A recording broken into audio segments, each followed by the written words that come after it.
प्रियात्मान सप्रेम जय जीव आदि मुनीस जोगेश्वर परम पूज्य सत्य सम्राट सदगुरुदेव सिमनी जी का वचनामृत से एक बूंद। ईश्वर की महिमा। मुसलमान कहते हैं कि ईश्वर या खुदा की महिमा तो देखो। उसने कुन अर्थात हो जा कहा, बस सारा संसार हो गया। पर पाप को, विष को, मलेरिया के कीड़ों को, मच्छरों को, प्लेग को, महामारी को, कलरा और टीबी आदि रोगों के हत्यारे कीटाणुओं को किसने हो जाने के लिए कहा कि यह सब हो गए? सांप, बिच्छू, जहरीले जंतुओं, घूसखोरों, बेईमानों और काफिरों को किसने कहा कि हो जाओ? और यह सब कैसे हो गया?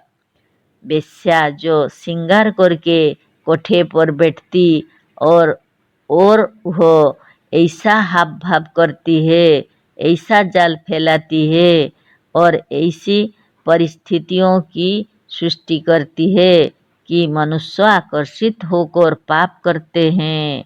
उसके लिए वेश्याएं तो दोषी है, पर ईश्वर या खुदा ऐसा संसार बनाकर क्या दोषी नहीं है?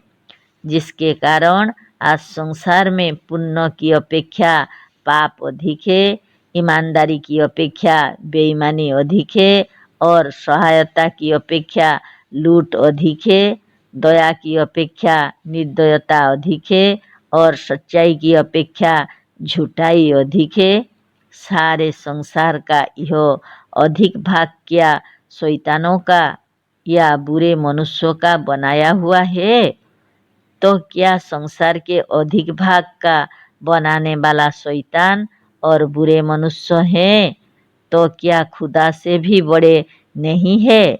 यदि खुदा गुनाहों को, पाप को, बेईमानी को, काफिरों को, मच्छरों को, मलेरिया को, प्लेग, महामारी, टीबी और कलरा आदि के हत्यारे कीड़ों को नहीं बना सकता तो यह सब बने कैसे? संसार के ऐसे हत्यारे कीड़ों की उत्पत्ति को तो रोक नहीं सकता, वह सर्वशक्तिमान कैसे हैं? ऐसे संसार को ईश्वर ने क्यों बनाया जिसमें अनंत प्राणी डूब रहे हैं और तड़प रहे हैं? क्या ऐसे संसार को बनाकर इसमें डूबते हुए अनंत प्राणियों को देखकर उसे मजा आ रहा है और वह खड़ा खड़ा तमाशा देख रहा है? क्या इस तरह लोगों को रोते बिलखते हुए देखकर आनंद मनाने वाला ईश्वर या खुदा रहमान और रहीम है? क्या ऐसा ईश्वर दया सागर और करुणा सागर है? क्या ऐसा ईश्वर या खुदा भी राक्षस और शैतान नहीं है? पाप का बाजार बनाकर भी उसमें घूमने वालों के लिए फिर दखज बनाकर लोगों को सताने वाला ईश्वर है? कभी नहीं। ईश्वर के लिए जितनी बातें कही जाती हैं, कोई बैठती नहीं। सब अज्ञानी मनुष्य की कल्पनाएं हैं। दखस, बहिष्ठ, फरिश्तों, देवताओं, अप्सराओं, स्वर्ग और विभिन्न प्रकार के वैकुंठों, गोलोक, साकेत लोक और विष्णु लोक की कल्पना मजहबी लीडर ने लोगों को डरा धमकाकर और लालच दिखाकर अपना उल्लू सीधा करने के लिए की है, नहीं तो इनकी जड़ में कोई तथ्य नहीं है। पंडा, पुजारी, पादरी, पंडित और पुलिस आदि के लोगों जैसा कर्म कर रहे हैं, उससे यह सिद्ध है कि उन लोगों के मन में ईश्वर, दखोज और नरक का डर नहीं है।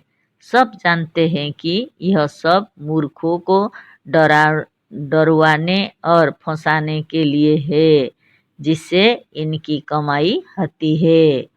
मुल्लाओं और मौलवियों तथा कंठी, तिलक, छाप, माला और तस्वीरधारी लोगों के संपर्क में रहकर उनके आचरणों को देखो तो आपको मालूम हो जाएगा कि यह खुदा से, दखत से, नरक से, ईश्वर से और मजहबी आज्ञाओं से तथा गुनाहों से जरा भी नहीं डरते।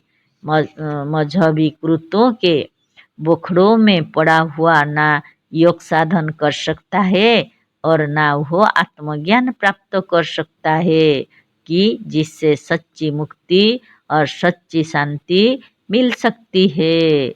मजहब और राजनीतिक तथा अनेक लीडर के फेर में पढ़कर मनुष्य अपनी आत्मा के सच्चे ज्ञान को गवाकर सच्ची शांति और सच्ची मुक्ति से दूर रहकर अज्ञान अंधकार में पड़ा छटपटा रहा है। और मजहबी तथा राजनीतिक लीडर तकिया लगाकर इन भोले भाले मनुष्यों का शिकार खेल रहे हैं। यदि सच्चा ज्ञान प्राप्त कर आपको परमार्थ साधन में लगाना है तो हमारी बनाई हुई पुस्तक सत्य, सुंदर और स्वतंत्र विचार तथा सच्ची शांति, सच्ची मुक्ति और सच्चा स्वराज प्राप्त करने के उपाय और परमार्थ प्रकाश तथा हमारी बनाई योग की पुस्तकों को मंगा कर देखिए। इन छोटे से लेख में हम सब कुछ कहाँ तक लिख सकते हैं। बहुत बड़े बड़े मजहबी फिलोसोफर या दार्शनिक कहा करते हैं कि वह ना आत्मा है ना अनात्मा, वह ना पुण्यात्मा है ना पापात्मा, वह ना सगुण है ना निर्गुण, वह ना साकार है ना निराकार, वह ना भाव है ना अभाव, वह ना सक्रिय ना निष्क्रिय, वह ना मूर्ख है ना बुद्धिमान, उसे आज तक तो कोई ना देख सका ना अनुभव कर सका। वह सभी इंद्रियों, बुद्धि और विचारों से पैर है। उसके विषय में ना आप है कह सकते हैं ना उसके विषय में ना आप है कह सकते हैं ना नहीं, उसके विषय में कुछ नहीं कह सकते। ठीक है, वह यह सब कुछ है ही नहीं तो उसके विषय में कुछ कहा कैसे जा सकता है। फिलोसोफर या दार्शनिक यदि साफ साफ यह कह देते कि ईश्वर, ईश्वर, खुदा सुधा कुछ नहीं है तो वह बेचारा जिन्हें नहीं पता अतः उसने साफ ना कहकर इस तरह से फिर फार कर यही बात कही। ईश्वर का भाव कहे तो झूठा होता है, उसका सबूत क्या देंगे, और ईश्वर का अभाव कहे तो मारे जाएंगे। इसीलिए कुछ दार्शनिक यही कहने लगे कि उसका ना भाव है ना अभाव है, उसके लिए ना है कह सकते और ना नहीं कह सकते हैं। मतलब यह है कि जिसको जो समझना हो समझ ले। साफ साफ कहने की उनमें हिम्मत नहीं थी। साफ साफ कहने के लिए ही इस शिव मुनि को आना पड़ा है। वही साफ साफ कह रहा है कि ईश्वर नहीं है। अब यदि आपके पास बुद्धि हो तो विचार करके सब बातें जान ले। बुद्धदेव भी उसके विषय में चुप रहे और यह नहीं कह सके कि ईश्वर है, पर जनता के डर से यह भी नहीं कहा कि वह नहीं है। हम ही ईश्वर हैं, तुम भी ईश्वर हो, अहं ब्रह्मास्मि और तत्त्वमसि, इसके कहने वाले तो आ चुके हैं, पर इतना साफ साफ कहने वाले अभी तक नहीं आए थे कि जब हम ही और तुम ही ईश्वर हैं तो ईश्वर नाम इन्हीं मनुष्यों का ही है, जीवों का ही है। जैसे मुंड, कपाल और सर सब एक ही वस्तु के नाम है, सब पर्यायवाची शब्द हैं, उसी तरह से ईश्वर यह शब्द भी जीव ही का एक दूसरा नाम है। मजहबी लोगों का मजहबी ईश्वर खरहे के सींग की तरह अभाव मात्र है। जैसे खरहे की सींग बिल्कुल कुछ नहीं है, उसी तरह ईश्वर कुछ नहीं है। ईश्वर मजहबी लोगों और मजहबी किताबों की कोरी कल्पना है। संसार में जो कुछ है सब जीवों की या आत्माओं की समष्टि और व्यष्टि द्वारा है। कुछ व्यष्टि द्वारा और सब कुछ समष्टि द्वारा है। सारा संसार और सारे जीव अनादि और अनंत हैं। जीव स्वरूप से अनादि है और संसार प्रवाह रूप से अनादि है, जैसा कि हम इसी पुस्तक के पहले वाले लेखों में लिख चुके हैं। अनादि का कोई कर्ता नहीं होता। जैसे अनादि जीव का कर्ता ईश्वर नहीं है, उसी तरह प्रवाह रूप से अनादि संसार का भी कर्ता ईश्वर नहीं है। सब जीवों से है, जीवों की कल्पना है और जीवों के लिए है। जीव अनादि है तो उसकी कल्पना और उसके रहने का स्थान भी अनादि है। अतः आत्मपूजा ही सबसे बड़ी पूजा है और आत्मज्ञान ही सबसे बड़ा ज्ञान है, जिसकी प्राप्ति साधन, सत्संग, समाधि, स्वाध्याय और सद्गुरु से होगी। सच्चे योग साधन की प्राप्त के लिए हमसे पत्र व्यवहार करके हमारे पास आना होगा। सत्संग के लिए आपको अपने पास के किसी मुनि समाज में सम्मिलित होना होगा। स्वाध्याय के लिए हमारी बनाई हुई आत्मज्ञान और योग की पुस्तकों को देखना होगा और समाधि के लिए हमारी बनाई हुई विधि से योग साधन, योगाभ्यास का अभ्यास करना होगा। अच्छे से अच्छे मजहबी लोगों की बातें, वचन और विचार परस्पर विरोधी हैं। कुछ मजहबी दार्शनिक कहते हैं कि पृथ्वी आदि तत्वों या द्रव्यों के परमाणु अनादि हैं और ईश्वर सृष्टि करता है। जब पांचों तत्वों के अणु अनादि है तो वो अपने अणु के साथ अनादि होंगे। मिर्च यदि अनादि है तो उसका गुण तिताई भी अनादि है। द्रव्य अनादि है तो उसका गुण भी अनादि है। पृथ्वी के परमाणु यदि अनादि हैं तो उसका गुण जो गंध है वह भी अनादि है। उसे ईश्वर ने नहीं उत्पन्न किया। अब प्रश्न यह है कि पृथ्वी आदि तत्वों या द्रव्यों में केवल मिलने का गुण है या पृथक होने का भी, अथवा आकर्षण और विकर्षण दोनों? सूरज केवल उदय होता है या अस्त भी? पृथ्वी घूमती हुई केवल नीचे ही जाती या ऊपर भी आती है? जल केवल नीचे ही जाता है या ऊपर भी उठता है? समुद्र का पानी भाप के रूप में सूक्ष्म होकर ऊपर उठता है और बादल का रूप धारण करके ऊपर आकाश में छा जाता है।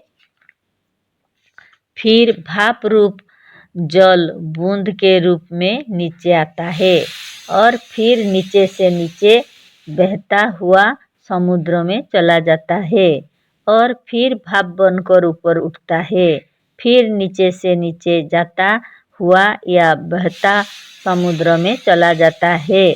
फिर समुद्र से ऊपर उठता हुआ आकाश में पहुंचता है और फिर कुछ दिनों में नीचे चला जाता है और बहकर समुद्र में चला जाता है। इसी तरह से सूरज उदय होता और अस्त होता है, चंद्रमा उदय होता और अस्त होता है। तमाम ग्रह उपग्रह एक चक्र में नीचे से ऊपर घूम रहे हैं। मनुष्य भी जन्म लेता, मरता और फिर जन्म लेता है।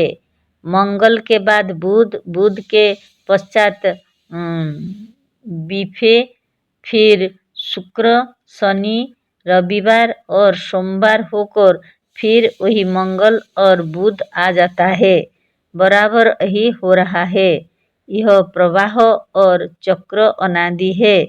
कुछ देर तक सूरज ऊपर उठता हुआ दिखाई देता है, पर दोपहर के बाद नीचे जाता हुआ दिखाई देता है।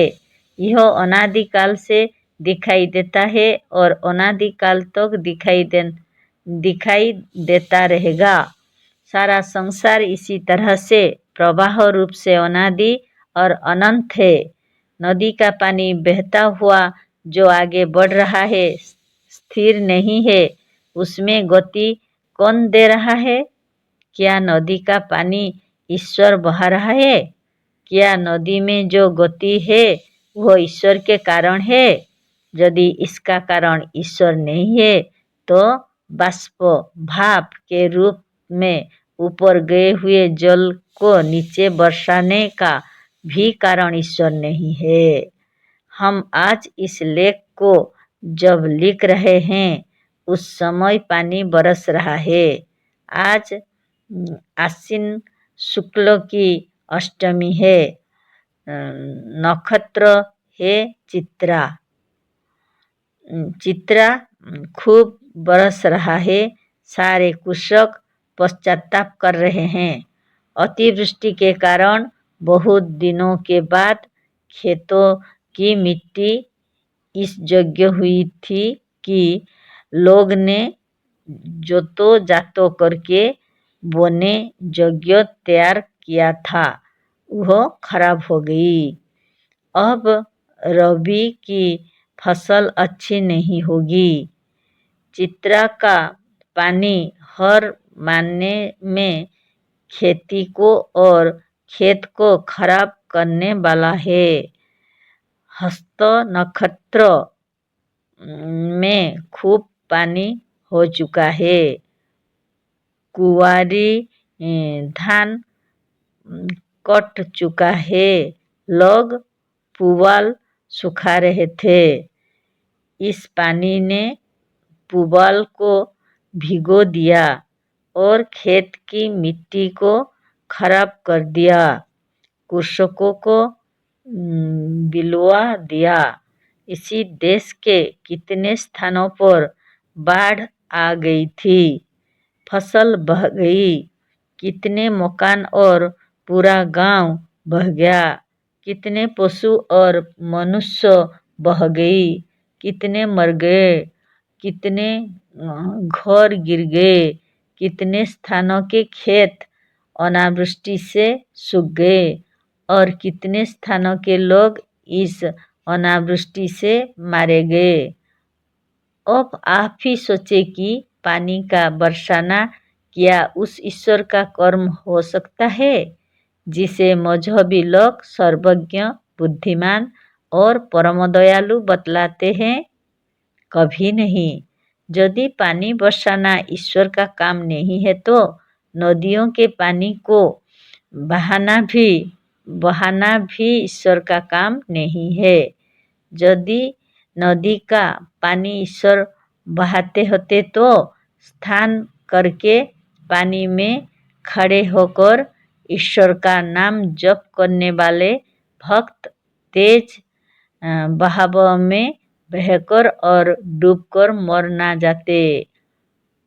तत्वों या द्रव्यों में गति का होना स्वाभाविक है। उनमें संयोग और वियोग होता हुआ मालूम होता है। सृष्टि और प्रलय, उदय और अस्त, जन्म और मरण रूप से इस संसार का चक्र घूम रहा है। अतः संसार का जो प्रवाह है वह अनादि है। मजहबी ईश्वर इसका बनाने वाला और बिगाड़ने वाला नहीं है। हर क्षण नदियों द्वारा हजारों मन पृथ्वी पर की मिट्टी कट कट कर समुद्र में जा रही है तो दूसरी ओर निकल रही है।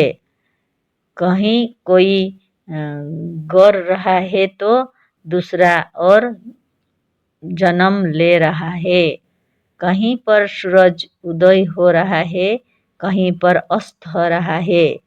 सृष्टि और प्रलय, जन्म और मरण, उदय और अस्त का प्रवाह हर समय हो रहा है। किसी समय सृष्टि ईश्वर द्वारा नहीं होती और ना सृष्टि का आरंभ और अंत है। सृष्टि इसी तरह से प्रवाह रूपेण अनादि है। सृष्टि विषय के सारे मजहबी किस्से झूठे हैं। पृथ्वी, जल, अग्नि, वायु और आकाश को अनादि मानते हुए भी, इनके गुणों को अनादि मानते हुए भी, संसार के सारे प्रवाह को अनादि मानते हुए भी कुछ मजहबी दार्शनिक इसका कर्ता ईश्वर को कैसे मानते हैं, यह आश्चर्य है। जो प्रवाह रूप से अनादि है, जिसका प्रवाह अनादि है, उसका कर्ता मजहबी ईश्वर कैसे है? पृथ्वी के अणु साकार है तो उसको जुटाने और अलग करने वाला या इसका निमित्त कारण निराकार ईश्वर कैसे हो सकता है? कहते हैं कि जैसे घोड़े का निमित्त कारण कुम्हार है, पर कुम्हार तो साकार है, तब साकार घोड़े का निमित्त कारण है। कोई निराकार कहीं पर साकार कार्यों का निमित्त कारण नहीं है। जब ईश्वर निराकार और सर्वव्यापक है तो वह हिलेगा कैसे? और जो हिल नहीं सकता उससे कोई कर्म नहीं होगा। कर्म वह करता है जो हिल सकता है या जिसमें गति हो सकती है। जो सब जगह एक रस अखंड रूप में ठोसाठस भरा हुआ या व्यापक है, वह हिलेगा किधर? और जो हिलेगा नहीं उसमें गति कैसे होगी? जिसमें गति नहीं होगी उससे कोई कर्म कैसे होगा? जिससे कोई कर्म नहीं होगा उससे द्रव्यों, पदार्थों और तत्वों का संयोग वियोग कैसे होगा? जब उसने तत्वों को जुटाया नहीं, मिलाया नहीं और उसका संयोग नहीं किया तो सृष्टि को बनाया कैसे? किया जो कुम्हार हिल तक नहीं सकता, वह मिट्टी लेकर घड़ा बना सकता है? कभी नहीं। जो हिल नहीं सकता वह मिले हुए तत्वों के अणुओं को अलग कैसे करेगा? जो अलग नहीं कर सकता वह सृष्टि का प्रलय कैसे करेगा? मजहबी लोग अपने अपने ईश्वर को सृष्टिकर्ता कहकर अपनी मूर्खता का परिचय देते हैं और कुछ नहीं। ईश्वर ही उन्नति, मुक्ति और योग मार्ग में बाधक हैं। इसमें संदेह नहीं है कि इधर जो 1000 वर्षों के करीब से एशिया महाद्वीप, उसमें भी विशेषकर भारतवर्ष संसार के सब देशों से अधिक धर्मप्राण, ईश्वर को मानने वाला अथवा ईश्वर पर भरोसा करने वाला रहा और तभी से इसकी अवनति होती गई।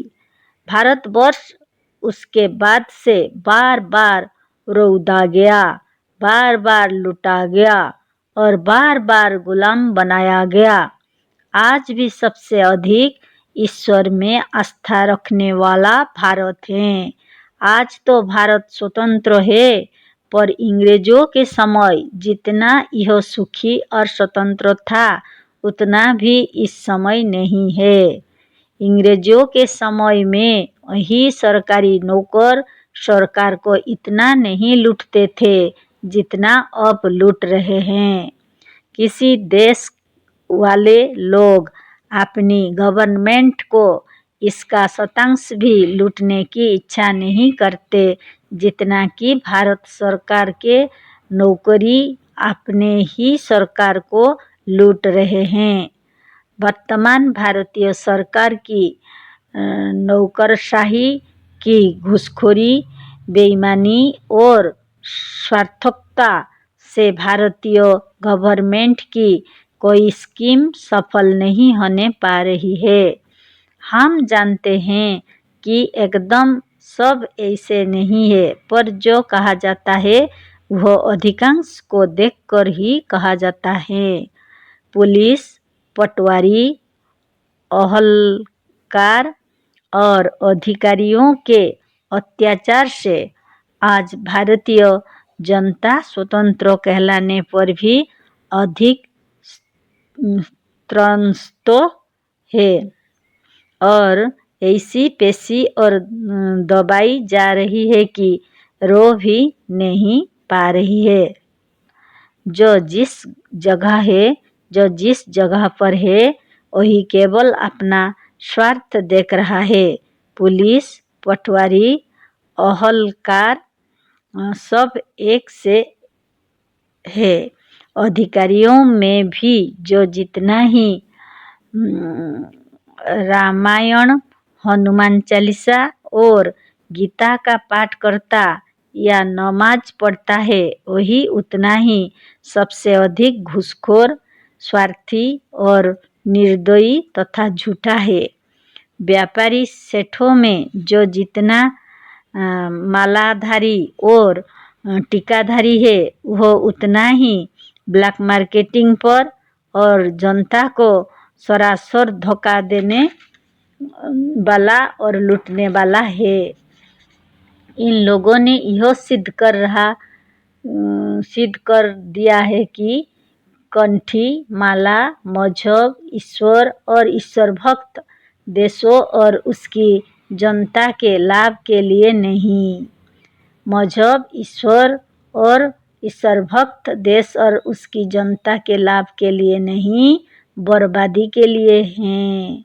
ईश्वर के भक्त जितने घूसखोर, ब्लैक मार्केटियर, ठग, भ्रष्टाचारी और दुराचारी पाए गए उतने दूसरे नहीं, क्योंकि इनके भगवान अधमोद्धारकारों, पतितपावनों और सबसे अधिक पापियों को ही तारने वाले हैं। मुसलमान हो तो खुदा के सामने तौबा कर दो, सब गुनाह माफ। ईसाई के ईश्वर ने अपने पुत्र ईसा को इसीलिए भेजा था। ईसा ने तमाम ईसाइयों का गुनाह माफ कराने के लिए सूली पर चढ़कर जान दे दी। हमने कचहरियों में देखा है कि जो अहलकार, टीका और मालाधारी हैं, जो मुसलमान अहलकार कचहरी में भी करीब करीब बजे नित्य नियम से नमाज पढ़ते हैं, वह सबसे अधिक घूसखोर है। इसमें क्या साबित होता है कि या तो ईश्वर है ही नहीं और यदि है तो वह भी घूसखोरी, बेईमानों, चोरों, ठगों और दुराचारियों का साथी है। संसार में जो घूसखोरी, बेईमानी, झूठाई और दुराचार बढ़ा हुआ है वह साबित कर रहा है कि ईश्वर नहीं है। ईश्वर को सब मजहब वाले सर्वव्यापक मानते हैं, अतः यह अवश्य घूसखोरी, लुटेरों, चोरों और अत्याचारियों के भीतर भी है। पर जहाँ यह सब तरफ से व्यापक है वहाँ से घूसखोरी और अनेक तरह के अत्याचारों को असंख्य वर्ष बीतने पर भी आज तक निकाला नहीं सका। अतः यह सिद्ध है कि ईश्वर के समान कोई वस्तु संसार में नहीं है। पंडा, पुजारी, पंडित, पादरी और मजहबी लोगों ने ईश्वर, नरक और स्वर्ग की कल्पना की है। ईश्वर और नरक की कल्पना इन लोगों ने जनता को डराने के लिए की और स्वर्ग की कल्पना उन्हें लालच दिखाने के लिए की।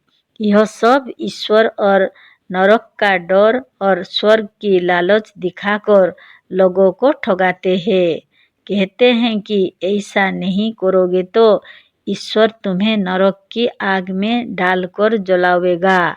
इन झूठों से कोई यह नहीं पूछता कि जो जलने वाली चीज है अर्थात शरीर तो वही छूट जाता है और आत्मा जल ही नहीं सकती। जो जल नहीं सकती, जो निराकार है, उस आत्मा को कैसे कोई जलावेगा। मनमय शरीर आग में तभी जल सकता है जब स्वयं मनमय आत्मा में जलने की कल्पना हो। आत्मा के मनमय शरीर को यदि कोई दुख पहुंचा सकता है तो उसकी कल्पना और कोई नहीं। अतः मरने के बाद जब मनुष्य केवल मनमय रहता है उस समय यमदूत और नरक उसके सामने आवेंगे। इसके मन में मजहबी उपदेश के अनुसार ईश्वर और उसके बनाए या नियत किए हुए जमदूत और नरक स्वर्ग पर विश्वास करते हैं। हमारे सच्चे ज्ञान से जब मनुष्य के दिमाग या मन में ईश्वर ही निकल गया तो उसके बनाए नरक स्वर्ग यमराज और जमदूत कहाँ रहे।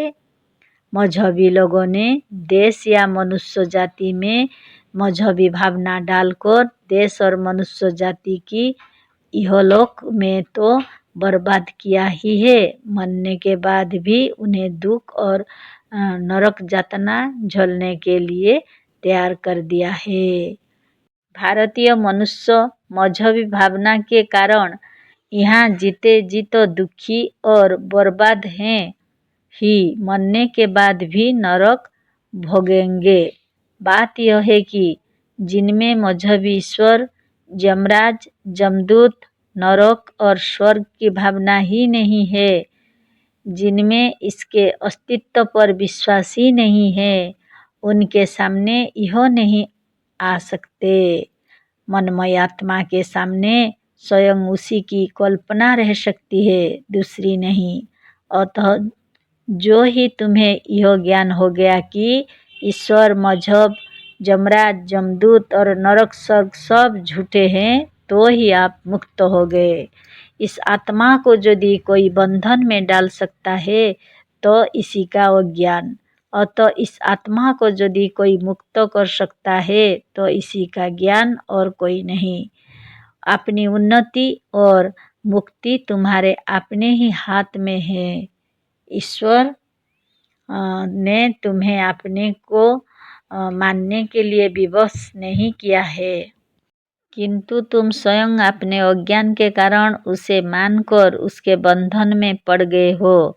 सारे बंधन से छूटकर भी जब तक ईश्वर तुम्हारे मस्तिष्क के भीतर है तब तक तुम उसके गुलाम हो, उसके अधीन हो, उसके जल्लाद यमराज के अधीन हो, उसके जमदूतों तथा उसके नरक के अधीन हो।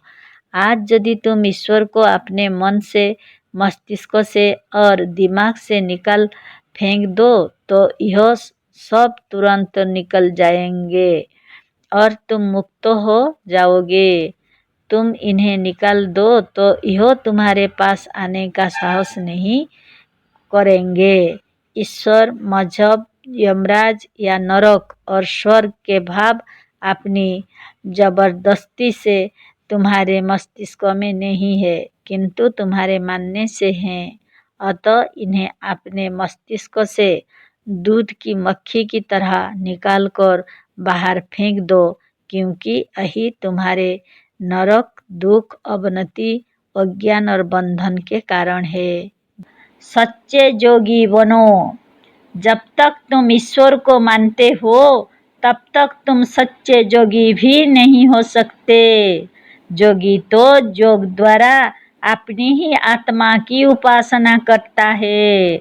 देखो, मजहबी ईश्वर तो सब जगह माना जाता है। सब जगह माने जाने के कारण वह भीतर कम, बाहर अधिक है। इसी से मजहबी ईश्वर के स्थान मंदिर, मस्जिद, चर्च और तीर्थ स्थान मक्का, मदीना आदि सब बाहर हैं। इसी से मुसलमान पश्चिम की ओर मुख करके पश्चिम की ओर दोनों हाथ फैलाकर खुदा से दुआ मांगते और प्रार्थना में अपनी माफ़ी के लिए विनय करते हैं। आकाश का अवकाश और उसकी फैली जगह अधिक दिखाई देती है, इसीलिए ईसाई अपने खुदा को आसमान पर मानते हैं। अतः ईसाई दोनों हाथ काबे की ओर ना करके आसमान की ओर करके और अपनी आँखों को ऊपर उठाकर कहते हैं कि ये हमारे बाप जो आसमान पर है। मजहबी लोग अपने अपने ईश्वर का मंदिर, मस्जिद और चर्च को भी बाहर बनाते हैं, पर एक जोगी योग करते समय कहीं बाहर की ओर, ऊपर नीचे या सामने ना देखकर भीतर की ओर मुड़कर आँखों को बंद कर लेता है, क्योंकि उसका उपास्य देव आत्मदेव भीतर ही है, बाहर नहीं। पर मजहबी ईश्वर भीतर की अपेक्षा बाहर ही अधिक है।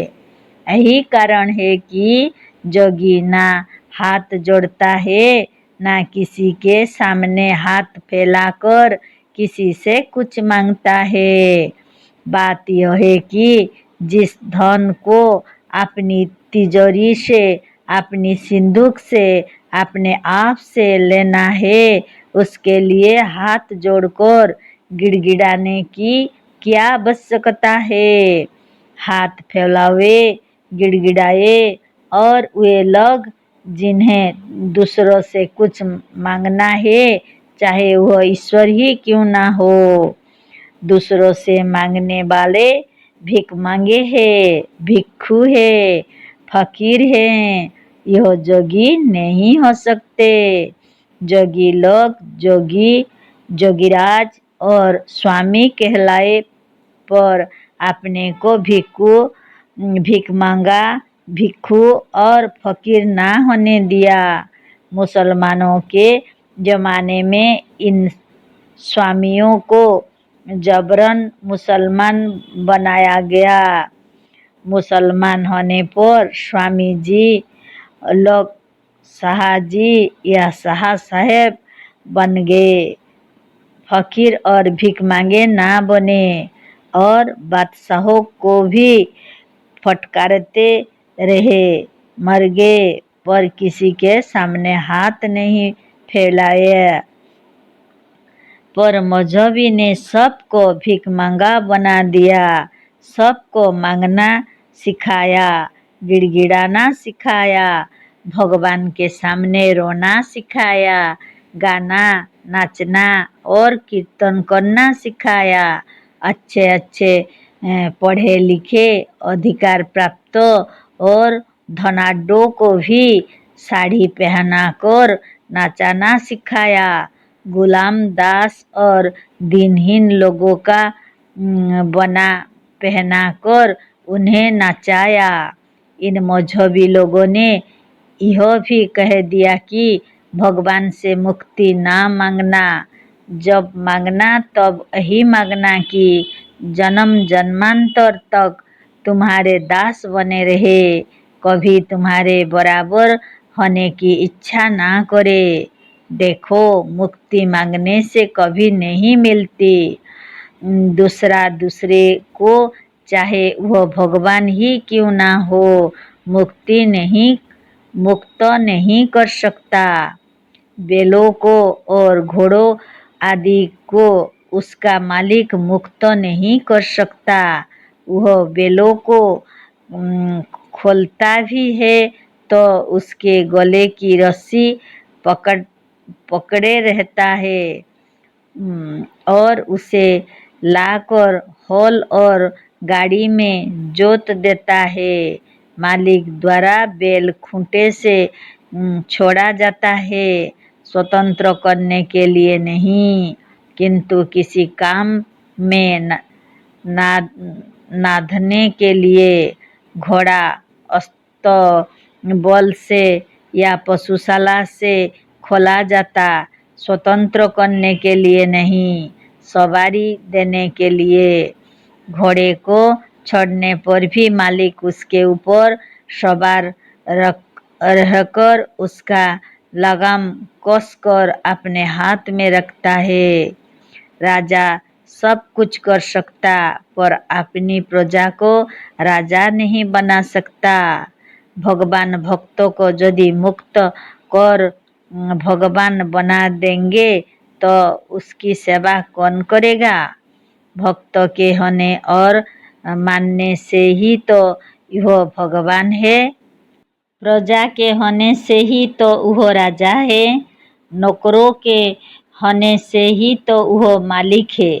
स्वराज, स्वतंत्रता और मुक्ति भीख मांगों को नहीं मिलती, पुरुषार्थियों को मिलती है।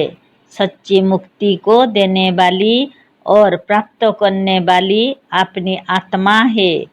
हमें जो कुछ मिला है वह अपने ही कर्मों का फल है, अपनी कमाई का फल है।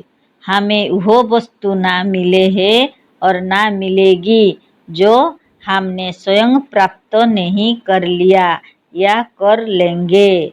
सद्गुरु भी उसी को मिलेगा जो सद्गुरु को पहचान सकता है, जो सत्य को नहीं जानता, जो निर्भीक होकर सत्य नहीं कहता, वह सद्गुरु नहीं है। सबसे सत्य वही है कि भीख मांगने से मुक्ति नहीं मिलती। सच्ची मुक्ति मिलेगी सच्चे आत्मज्ञान पर दृढ़ होने से। सच्चे आत्मज्ञान पर मनुष्य उस समय दृढ़ होगा जब योग द्वारा आत्म उपासना करके आत्मा का साक्षात्कार कर लेगा। क्योंकि योग ही एक ऐसा साधन है जो मनुष्यों को काल्पनिक और झूठे ईश्वर से और माटी, पत्थर तथा गोबर के बने देवताओं से छुड़ाकर अपने आप की ओर ले जाकर अपने सच्चे हितैषी और मुक्तिदाता से परिचय कराता। वह मनुष्य कितना मूर्ख है जो गोबर, मिट्टी और काल्पनिक तथा पत्थर के देवता और झूठे भगवान की कृपा से मुक्ति, बल, धन और आयु और आरोग्य चाहता है। ईश्वर जो है ही नहीं, केवल मजहबी लोगों की कल्पना है। उसका क्या कुछ नहीं होगा। ईश्वर सृष्टिकर्ता नहीं हो सकता। मजहबी भक्त कहता है कि भगवान सबका निमित्त कारण है, पर साथ ही वह ईश्वर को सर्वव्यापक और विभु मानता है। विभु या व्यापक का एक मिसाल है और वह है आकाश।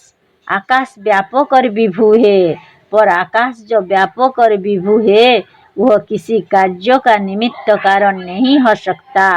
आकाश कोई क्रिया नहीं कर सकता। आकाश स्वयं किसी का निमित्त कारण नहीं हो सकता। अलबत्ता आकाश में ही रहकर एक देशी और शरीरधारी निमित्त कारण अपना कार्य किया करते हैं। कुंभकार घोड़े का निमित्त कारण है, इसीलिए कि वह एक देशी और शरीरधारी है। आकाश या कोई जो विभु है, व्यापक है, सब जगह है, वह हिलेगा कैसे, और जो हिल नहीं सकता वह कोई क्रिया कैसे करेगा। कुंभकार का हाथ पैर हिलता है, इसीलिए कि उसके हाथ पैर एक देशी है, साकार है। जो पहले से सब जगह है वह हिलेगा कैसे। वह विभु जो सर्वदेशी है, सर्वव्यापक है, उसमें क्रिया कैसे होगा। वह तो हिल भी नहीं सकता। जो हिल भी नहीं सकता वह किसी का निमित्त कारण कैसे हो सकता है। पानी हिलता है, मिट्टी हिलती है और हवा हिलती है, क्योंकि वह एक रस और अखंड रूप में विभु या सर्वव्यापक नहीं है। पर आकाश जो विभु है वह कैसे हिलेगा। आकाश में अवकाश है, अतः इसी में एक देशी हिलते हैं, पर आकाश नहीं हिल सकता। अतः आकाश किसी का निमित्त कारण नहीं हो सकता। अतः ईश्वर जो सर्वव्यापक है, जिसमें सब स्थान अखंड रूप से एक रस ठासोठोस भरा हुआ है, वो हिलेगा कैसे? जो हिल भी नहीं सकता, वह क्रिया या किसी कार्यों का कर्ता कैसे होगा?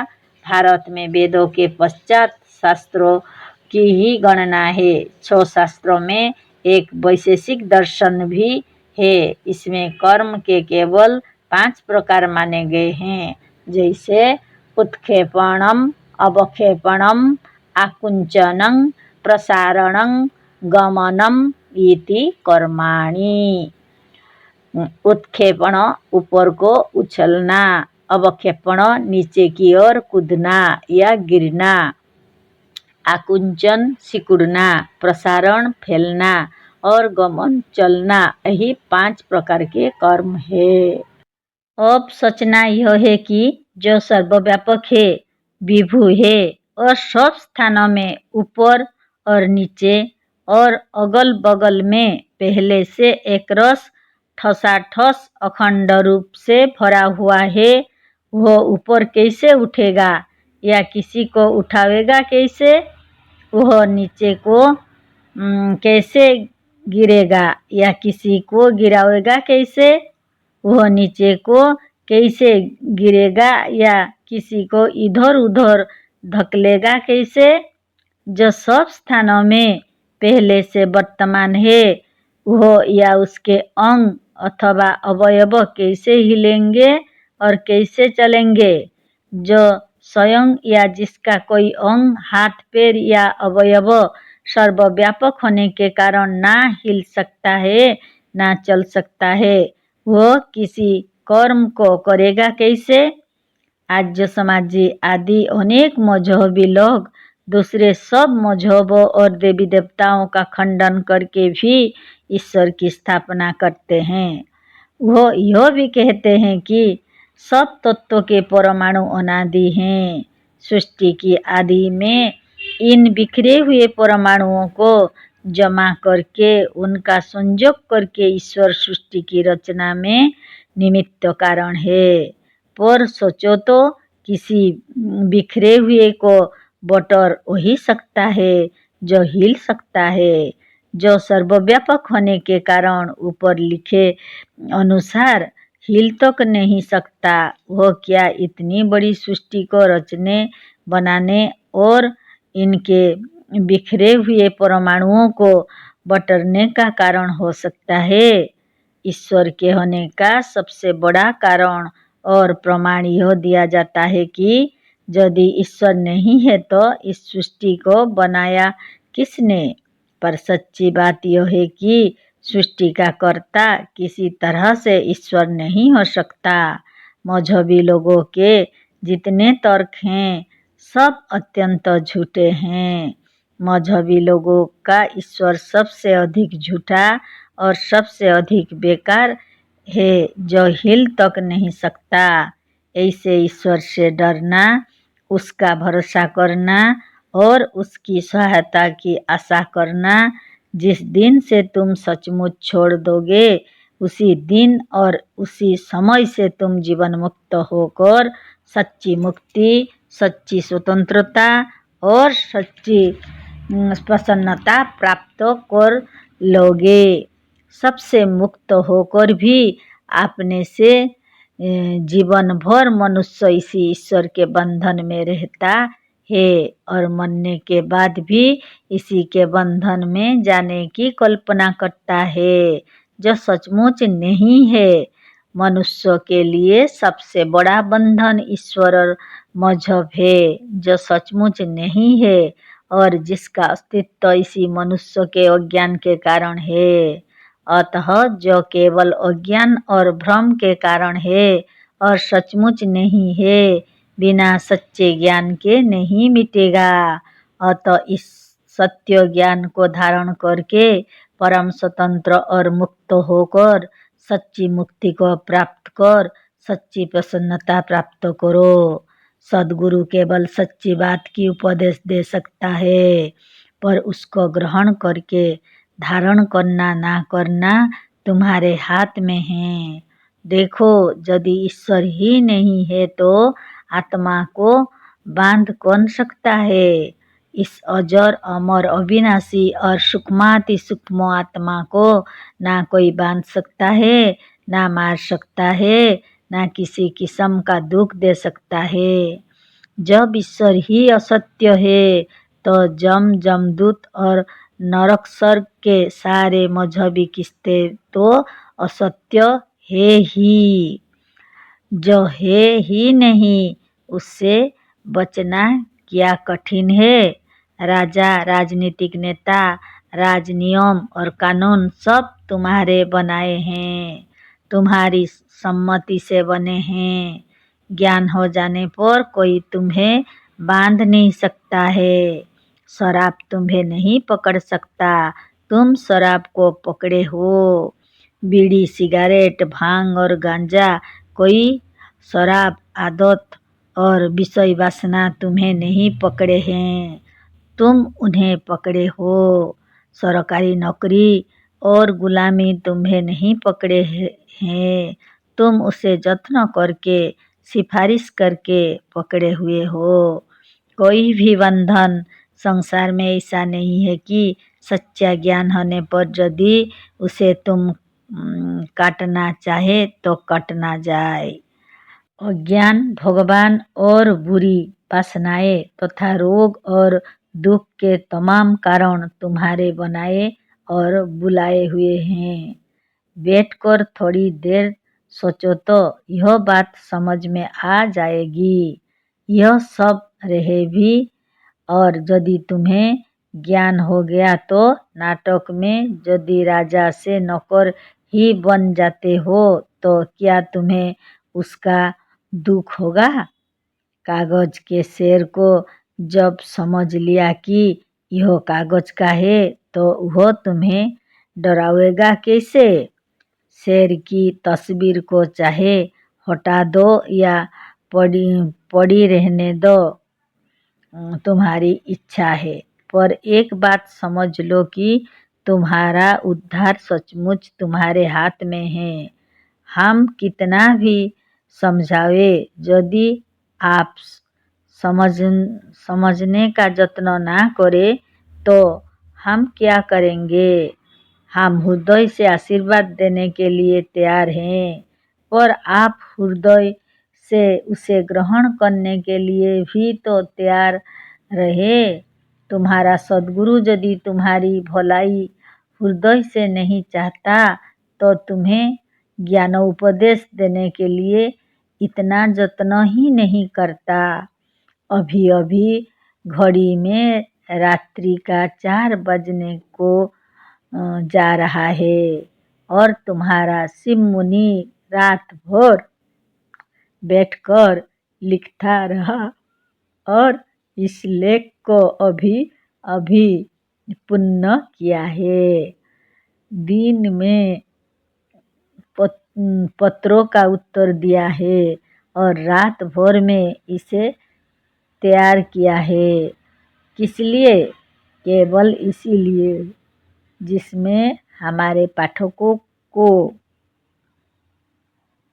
और हमारे शिष्यों को सच्चा ज्ञान हो। हम अपने इस परिश्रम का मूल्य इतना ही चाहते हैं कि तुम इस पर स्वतंत्र बुद्धि से विचार करके भगवान के बहुत पुराने और बहुत बड़े बंधन को काटकर इस ज्ञान की अग्नि में जला दो, जिसमें यह फिर कभी तुम्हें बांधने लायक ना रहे। बस अब हम उठ रहे हैं और इस लेख को समाप्त कर रहे हैं। हमारा सपना, आज ही रात में सपना देखा है और उसी दिन सवेरे साधन के पश्चात यह लेख लिखने बैठ गए।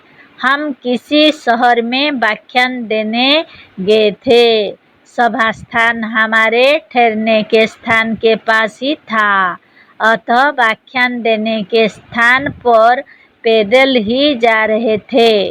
साथ में एक मुनि और एक सनातन धर्मी भक्त और 2 आर्य समाजी पंडित थे।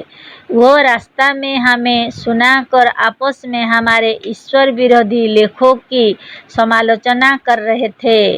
रास्ते में 5-6 भिखमंगे मिले जिनके शरीर पर मांस नहीं था, किंतु उनकी हड्डियों पर चमड़े चिपके हुए थे। एक फटी लिंगोटी के सिवा उनके शरीर पर कोई वस्त्र नहीं था। उन्होंने गिड़गिड़ाकर कहा कि बाबा 3 दिन के भूखे हैं। आर्य समाजी ने कहा, तुम लोग काम नहीं करते, भीख मांगना ही अपना पेशा बना लिया है।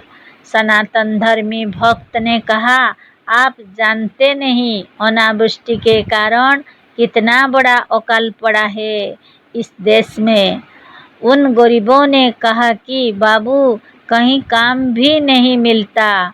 हमारे ऐसे हजारों इस देश में भूख से तड़प रहे हैं और बीसों बिना भोजन के नित्य मर रहे हैं। यह सुनकर हमारे जेब में जितनी रेजकारियाँ थी निकालकर उनको हमने बांट दिया। सभा स्थान पर पहुँचते तो हमने व्याख्या के आरंभ में ही कहा, क्या भगवान सबके पिता है? क्या भगवान के पुत्र धनी लोग ही हैं? क्या ईश्वर गरीबों के पिता नहीं है? क्या इसी भगवान को मजहबी लोग पालन करने वाला दीनदयालु, करुणासागर और विश्वम्भर कहते हैं? क्या भगवान इस देश में नहीं है जहाँ अनावृष्टि के कारण लोग भूख से तड़प तड़प कर मर रहे हैं? क्या भगवान इन गरीब भूखों की दशा से अवगत नहीं है? क्या भगवान इस देश के गरीबों को और इन भूखों को भूख से तड़प तड़प कर मरते हुए देख नहीं पा रहे हैं? क्या भगवान का खजाना खाली हो गया? क्या भगवान इन गरीबों के पालन में समर्थ नहीं है? क्या भगवान इन गरीबों की रक्षा नहीं कर सकते? तब यह भगवान सर्वशक्तिमान कैसे है? जब साधारण पिता भी साधारण धन और शक्ति रखते हुए भी अपने पुत्रों को अपनी शक्ति भर भूखों मरने नहीं देता, तो यह परम पिता जो सर्वशक्तिमान संपन्न है, जो लक्ष्मी नारायण है, जो सबसे बड़ा ऐश्वर्यवान होने से इंद्र और भगवान है, क्या उसके सामने ही उसी के पुत्र नित्य भूख से तड़प तड़प कर मर सकते हैं? कभी नहीं। तब ऐसा क्यों हो रहा है? सच्ची बात यह है कि यह सब घटनाएं यह सिद्ध कर रही हैं कि ऐसा कोई भगवान संसार में है ही नहीं। एक साधारण पिता भी शक्ति रहते अपने बच्चों की यह दशा नहीं देख सकता, तो क्या वह देखता ही नहीं? तो क्या वह इस देश में है ही नहीं? यदि वह इस देश में नहीं है तो वह सर्वव्यापक कैसे है? भक्तों और पुराने वेदांतियों के अनुसार तो वह उन गरीबों के पेट में भी है और उसके रहते हुए भी इन गरीबों के पेट में इतनी भूख लग रही है कि वह तड़प तड़प कर भगवान को पुकारते हुए मर रहे हैं। भगवान यदि उन्हें भोजन नहीं दे सकता तो उनके पेट में बैठा हुआ इतना भी नहीं करता कि इन गरीबों को भूख ही ना लगे। ऐसा दशा में एक परम पिता भगवान को सब में एक रस और अखंड रूप में सर्वव्यापक मानना कितनी बड़ी मूर्खता है। ईश्वर ने कुछ नहीं किया, हमारी नींद टूट गई। हमने सोचा यह तो स्वप्न था, पर क्या ठीक यही दशा इस संसार में नहीं है? इस संसार में हजारों से भी अधिक खाते खाते मर रहे हैं और हजारों भूखों मर रहे हैं। पर वह मजहबी ईश्वर जितने मजहबी कथाओं के अनुसार अपने बेटों की भलाई के लिए बिखरे हुए परमाणुओं को एक करके इस सुंदर संसार की रचना की, वो अपने पुत्रों की भलाई के लिए शक्ति रखते हुए भी, सर्वव्यापक होकर भी अन्न और धन का ऐसा बंटवारा आज तक नहीं कर सका कि उसके तमाम पुत्र सुख से रह सके। एक सांसारिक पिता भी अपनी शक्ति के अनुसार अपने धन का बंटवारा बराबर बराबर अपने सब लड़कों में कर देता है। उसकी कमाई से जो अन्न मिलता है वह अपने तमाम बच्चों में करीब करीब बांट देता है और बांट देने का यत्न करता है। सांसारिक पिता भी यथाशक्ति अपने घर में ऐसा नहीं होना देता कि उसके 4 बच्चों में से 2 तो खाते खाते मर रहे हो और 2 उपवास करते करते मर रहे हो। पर अनंत ऐश्वर्य, धन और बुद्धि से युक्त ईश्वर के घर में अर्थात इस संसार के भीतर हजारों मनुष्य अधिक खाने के कारण और हजारों भोजन ना मिलने के कारण मर रहे हैं और अनंत काल से ऐसा ही हो रहा है। पर मजहबी लोगों का मजहबी ईश्वर इसे ठीक ना कर सका। इससे यह सिद्ध होता है कि सचमुच कोई परम पिता या ईश्वर संसार में नहीं है, जिसका वर्णन मजहबी लोग किया करते हैं और अपने अपने मजहबी ग्रंथों में कर रखे हैं।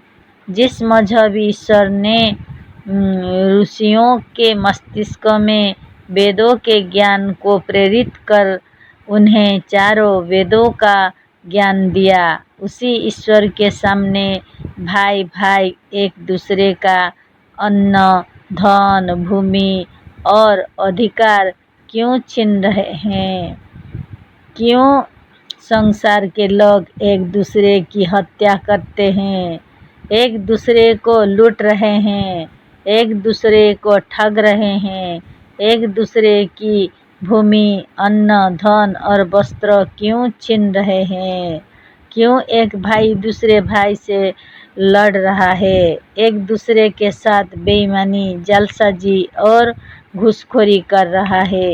यदि वही सर्वज्ञ और सर्वव्यापक ईश्वर सबके मस्तिष्क में समान रूप से अब भी वर्तमान है, जिसने ऋषियों के मस्तिष्क वैदिक ज्ञान को प्रेरित किया था, तो वो आज ऐसा ज्ञान सबके मस्तिष्क में क्यों नहीं प्रेरित करता कि जिससे मनुष्य अपने भाई का स्वत्व अधिकार, अन्न, धन, भोजन और भूमि ना छीने और अन्याय, हत्या, युद्ध तथा बलात्कार का यत्न ना करे और संसार में बड़े बड़े युद्ध, लड़ाई, बेईमानी, घूसखोरी, अन्याय, ब्लैक मार्केटिंग, बलात्कार, हत्या, परस्पर की घृणा और देश तथा अज्ञान मिट जाए।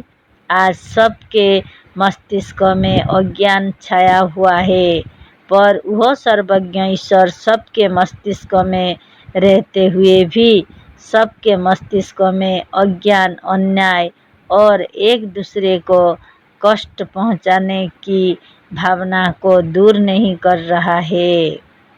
ईश्वर कभी था तो क्या अब नहीं है? क्या अब वह मर गया? ऊपर की यह सब बातें यह सिद्ध कर रही हैं कि ऐसा ईश्वर कम से कम इस समय तो नहीं है। यदि कभी रहा भी तो अब मर गया है। पर जो मर सकता है, कभी बेकार हो सकता है, वह ईश्वर ही नहीं है। जो ईश्वर आज नहीं है वह कभी नहीं था। उसकी गाथाएं नितांत असत्य और झूठ हैं, पर मजहबी अज्ञान ने लोगों के मस्तिष्कों को इतना जड़ बना रखा है कि और दूसरों को क्या कहें। हमारे दो एक शिष्य भी कहते हैं कि एक सर्वज्ञ ईश्वर या आत्मा सब में सब स्थानों में अखंड रूप में व्यापक है, और यहाँ ईश्वर या आत्मा सब में सब स्थानों में अखंड रूप से व्यापक है। और यहाँ तक कहते हैं कि गुरुदेव ने भी अपनी पुस्तक में यही लिखा रखा है। हम बार बार कहते हैं कि हमारी पुस्तक में जो लेख है उसका यह मतलब नहीं है कि कोई एक ही ईश्वर परमात्मा या आत्मा अखंड रूप से सब में व्याप्त है। इस संसार में एक आत्मा ही है। इस गांव या जिले में एक ब्राह्मण ही है। इसका मतलब यह नहीं है कि इस गांव के ब्राह्मणों या संसार की आत्माओं का व्यक्तित्व अलग अलग नहीं है, एक ब्राह्मण ही है।